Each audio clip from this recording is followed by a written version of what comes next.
When my son was born, my mother-in-law Gianna exclaimed, "He's as delightful as apple pie." Her affection for him was evident from the start. She adored him deeply and didn't hesitate to care for him while I was at work. I'm Eliza. I'm 25 and I work full-time. My husband Kevin and I had been married for just a year when we moved in with his parents. Initially anxious about living with them, I found that Gianna and I got along fairly well, and she was a great help around the house, especially since Kevin and I were often busy with our jobs. However, Gianna had always been keen on the idea of us having children soon after marriage. "It's been a year since you got married. Aren't you planning to have children yet? You're not getting any younger," she would often say. This repeated questioning became a daily ritual and a growing source of stress for me. While I did want children, balancing work and considering our financial stability were also priorities for me. I wasn't ready to rush into parenthood immediately after getting married. Gianna's relentless focus on us having a baby soon seemed to disregard our current situation and plans, which weighed heavily on me. One evening, after Gianna had retired for the night, I brought up the subject with Kevin. "She keeps bringing up the topic of kids. It's really starting to pressure me," I confided. Kevin was taken aback. He hadn't realized the extent of his mother's persistence and promised to speak with her about it. In that conversation, Kevin also mentioned his upcoming promotion and potential salary increase. "We'll have a bit more room in our budget, and maybe it's time we start thinking about a family," he suggested. This wasn't in response to his mother's pressure, but rather a reflection of our improving financial outlook. Our journey of balancing family expectations with our personal goals and readiness for parenthood taught us a lot about communication and patience, both within our marriage and with family. It's a narrative of love, adapting to new roles, and setting boundaries that respect both our needs and aspirations. Having a child while still young was a concept that Kevin thought we should consider more seriously, especially since his promotion might lead to a salary increase. "It could be a good idea," I acknowledged, though I asked him to speak with his mother, Gianna, about giving us a bit more space to make our decision without pressure. I was open to the idea of starting a family, but I needed time to think it over without the constant nudging from Gianna. A few days later, Kevin talked to his mom, and to our relief, her incessant prodding came to a halt. This change allowed us to discuss the possibility of having children without external pressure, which significantly reduced my stress. As life became more settled, I warmed up to the idea of parenthood. Considering our age and health, maybe it's better sooner rather than later, I suggested to Kevin. We decided to wait until his promotion was confirmed before trying for a baby. 4 months later, everything aligned perfectly, and I was thrilled to find out I was pregnant. Gianna was overjoyed at the news of becoming a grandmother. Her excitement and frequent check-ins, while initially overwhelming, became more endearing over time. Months flew by, and when the day of delivery arrived, despite my anxieties, the support from Kevin and Gianna helped me through a successful childbirth. We named our son Scott, and holding him for the first time filled me with an indescribable joy. During my parental leave, I dedicated myself to caring for Scott. As a first-time mom, navigating the complexities of childcare was challenging, but the joy of being with Scott outweighed any difficulties. Time passed quickly, and soon Scott was nearing his first birthday, and my parental leave was coming to an end. When I planned to return to work, we encountered an unexpected hurdle. Finding a childcare center proved more difficult than anticipated due to a widespread shortage. Kevin and I were baffled by our situation. After some consideration, I decided to extend my parental leave. During this extended period, Scott continued to grow and thrive. As he approached his second birthday, I prepared to return to work again. We still faced the same childcare issue, but this time Gianna stepped in, offering to look after Scott. "You don't want to quit your job, do you, Eliza?" she asked, showing her support in a new way that balanced her desire for involvement with our need for practical solutions. This arrangement allowed me to return to work with peace of mind, knowing Scott was in loving hands. "I'm always around, so please feel free to leave him with me," she offered, sensing I needed the help. "I'll just end up feeling bored if I'm left alone." Her offer felt like a blessing. particularly as my husband and I had been discussing enrolling our son in preschool once he turned 3. There seemed to be plenty of spots available in nearby kindergartens, and we thought we could manage for another year without it. For the last 1 year, my mother-in-law had shared childcare duties with us. We trusted her completely to look after our son, and her support was crucial for me to return to work successfully. With everything going smoothly at my job, our life seemed almost perfect. However, as our son approached his 3rd birthday, I started noticing some unsettling changes. He used to be so excited when I came home, but he had become withdrawn and overly attached to my mother-in-law, rarely seeking closeness with me. At first, I thought he might just be overly bonded with her since she cared for him so often, but I made sure to spend quality time and communicate with him whenever I could. Then, more worrying signs appeared. Our once talkative little boy had almost stopped speaking entirely. From a constant chatterbox to silent, it was as if he had become a different child. I worried whether my working hours made him feel abandoned, or if there was something else at play. My husband also noticed these changes and suggested we should take him to see a doctor. Surprisingly, my mother-in-law strongly opposed this idea. A hospital? Why? Scott is perfectly fine. He's a good boy, and I'm the one taking care of him. Trust me, there's no need to label him as sick, she insisted, almost frantically. Her vehement opposition raised my suspicions. It was out of character for someone as protective as she was to discourage a simple checkup if she believed everything was truly okay. Her reaction caused both my husband and me to distrust her reassurances. One night, after she had gone to bed, my husband expressed his concerns. "Do you really think there's nothing wrong with Scott? Mom was so adamant that he's fine, but I think we should get him checked out." I agreed with him. Our son's sudden change from being lively to subdued was alarming, and no matter how much my mother-in-law insisted he was all right, we couldn't ignore our instincts. We decided then and there that we would take him to the hospital to understand what was truly going on. A few days later, my husband coordinated his schedule with mine so we could both be free to take our son to the hospital together. My mother-in-law was visibly upset about this decision right until we left. "I told you he's fine. This is just a wild goose chase," she muttered in frustration. She initially wanted to join us, but my husband suggested it would be best if it were just the two of us. This seemed to upset her even more. Despite her displeasure, we focused on our son as we headed to the hospital. Throughout the drive, he remained quiet, and although my husband and I tried to lighten the mood and engage him, our attempts were unsuccessful. Exchanging worried glances, we wondered silently what could be wrong with him. Upon reaching the hospital, our son underwent a battery of tests while we anxiously waited for the result. We were ready to accept whatever the doctors might tell us, but nothing could have prepared us for what we heard. The doctors found no physical abnormalities, which was a huge relief, yet it left us deeply confused about the cause of our son's recent behavioral changes. The doctor suggested that the issues might be psychological, which raised even more questions for us. What did that mean for our son? On the drive home, my husband and I discussed all the possibilities, but still returned without any clear answers. As soon as we walked into the house, my mother-in-law, who seemed to have been waiting for our return, immediately asked about the test results.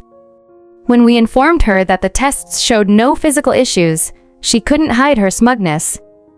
"See? I told you so," she said triumphantly. We chose not to mention the psychological aspect to her, knowing it would likely lead to more drama. From that day forward, my husband and I became even more attentive to our son. I started coming home from work as early as I could to spend more time with him, and my husband made similar adjustment. He engaged our son in more activities, including sharing baths to ensure they had time to talk and connect. Gradually, we noticed a change. Our son wasn't talking much yet, but he began to approach me with a smile, reminiscent of his old self. Reflecting on our recent challenges, my husband and I wondered if perhaps our previous busy schedules had made him feel neglected. I even considered quitting my job to be more present at home. Then, one day after work, I returned to a delightful surprise. Our son was waiting at the door to greet me, a rare and joyous event recently. As I hugged him and told him I'd be right back after changing, My mother-in-law stepped out from the living room. She stopped me just as I was heading toward the bedroom, and her expression suggested she had something important to discuss. She approached me with a tone of concern, saying there was something important we needed to discuss about our son. Lately, Scott has been quite defiant toward me. Have you said anything to him that might explain this? She asked. Her calm voice didn't match the coldness in her eyes, which sent a chill down my spine. Defiant? I haven't noticed that, I replied, puzzled. And no, I haven't said anything to him that would make him act out. Hearing this, her demeanor shifted dramatically. Her glare intensified as she raised her voice. He's been completely ignoring my instructions. It's absurd! How can he rebel against me when I've been the one taking care of him? He's acting so strangely, rebelling against someone who treats him so well.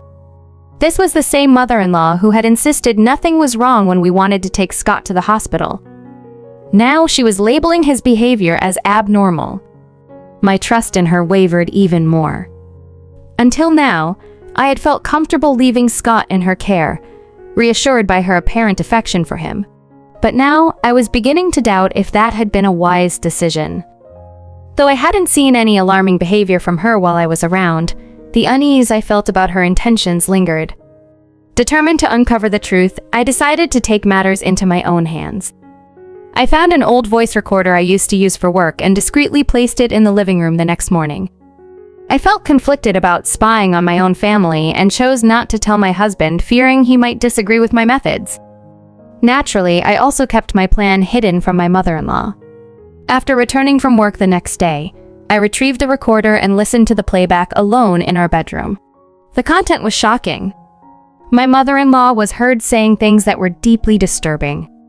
My hands trembled with anger and disbelief, both at her and at myself for not having realized sooner what was happening under my own roof.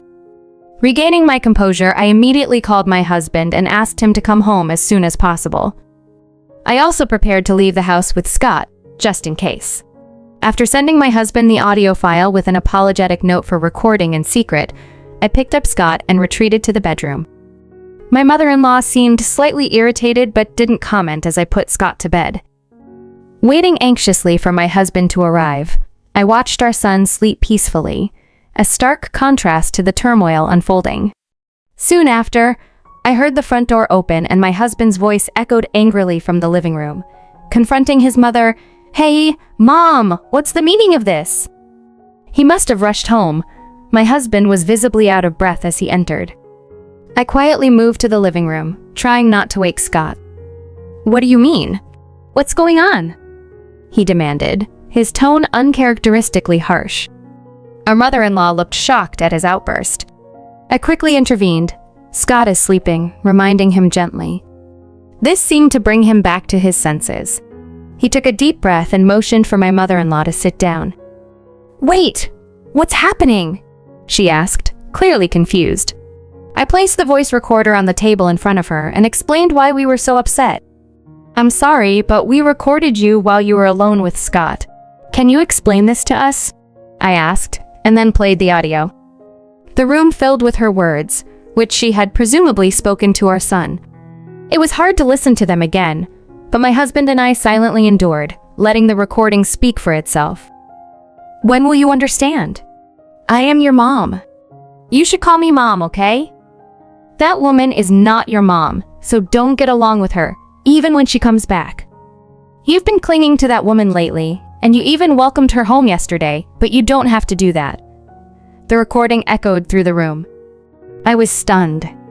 My mother-in-law had been demanding our son call her Mama and insisting he shouldn't be close to me, his actual mother. This explained why our son had been acting so strangely. That woman she's referring to is Eliza, right? What on earth does she mean by teaching him Eliza isn't his mother? My husband asked calmly, yet with evident anger. Listening to the recording again highlighted just how disturbing her words were. "No, you got it all wrong. This is just a game. I'm just trying to make things fun for him," she responded with a feeble excuse. "What kind of game is this supposed to be?" I thought, outraged. It was inconceivable that she acted normal around us, but filled our son's head with such nonsense behind our back. You claimed that our son was abnormal, but isn't the real abnormal behavior yours? My husband confronted her sternly.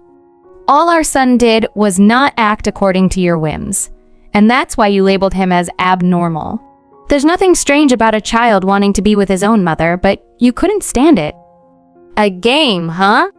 Do you really think such an excuse would work? Explain yourself, he demanded, his usually mild demeanor replaced by a stern resolve. Caught off guard, my mother-in-law remained silent, her head bowed, refusing to respond no matter what we said. Finally, my husband, losing his patience, slammed his hand on the table and declared, "We cannot allow someone who does such bizarre things to be near our precious son. We're leaving this house." Upon hearing this, my mother-in-law, who had been looking down, quickly raised her head, bewildered. Leave? What do you mean? What are you trying to say? I absolutely detest this idea. It's bound to be problematic. I'm sorry. Please forgive me. She must have understood the implications of our decision to leave. The previously quiet mother-in-law suddenly started apologizing profusely. If we were to leave, not only would she miss her grandson terribly, her life would undoubtedly become more challenging. We had been covering most of her living expenses. A wave of disgust washed over me as she raised her voice the moment she realized her comfortable living was at risk. Do you think a simple apology can fix everything? I questioned. Do you have any idea how our 4-year-old son has been feeling? The thought of our son brought tears to my eyes, and I noticed my husband felt similarly.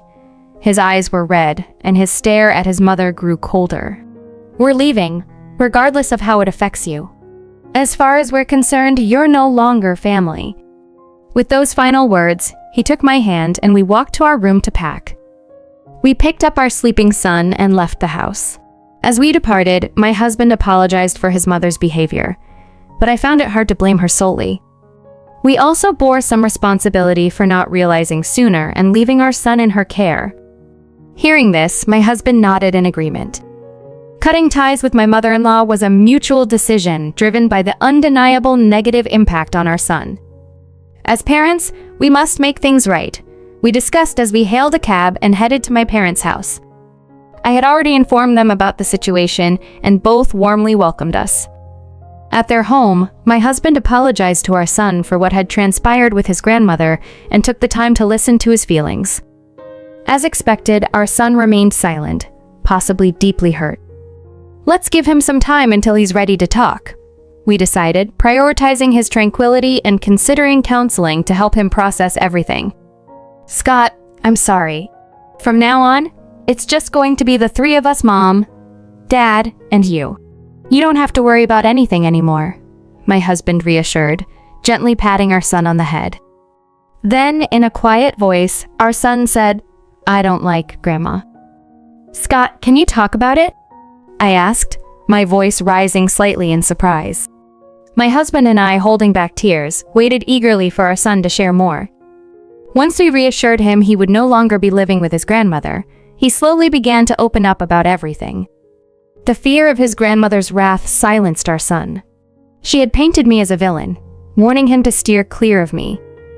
Amidst his confusion, he loved both his father and me and was torn about what to do. When he did speak, his words were hesitant and filled with uncertainty. I deeply regretted placing my trust solely in my mother-in-law and dedicating myself entirely to my career. My husband and I repeatedly assured our son that from now on, it would be just the 3 of us, always united. We did everything we could to show him our profound love for him. In the safe haven of my parents' house, where we stayed until we found a new place, our son began to rediscover his joy and started to engage with me like before. Seeing his smile return each day filled me with immense relief. Meanwhile, my husband received daily pleas from his mother to return home, but he remained unresponsive. I chose to block her on all communication platforms to avoid any messages from her. Recently, my husband visited his parents' home alone to collect our things. He managed to completely disregard his mother, even as she broke down crying like a child. Despite seeing her in such a state, I felt no pity. My only priority is protecting Eliza and Scott from any harm, even if it comes from their own grandparents. My husband made it clear that our family's safety comes first. I'm profoundly thankful to my husband for his decisive actions to safeguard our son. Living with my cherished family brings me the greatest joy. Although I do feel a twinge of sadness for my mother-in-law, who seems to be losing her spirit, my husband has ceased all contact with her. We hear about her through a relative who tells us she's become increasingly despondent, spending her days weeping in her large empty house, rarely venturing outside. On a brighter note, we have settled into a secure condominium and embarked on a fresh chapter.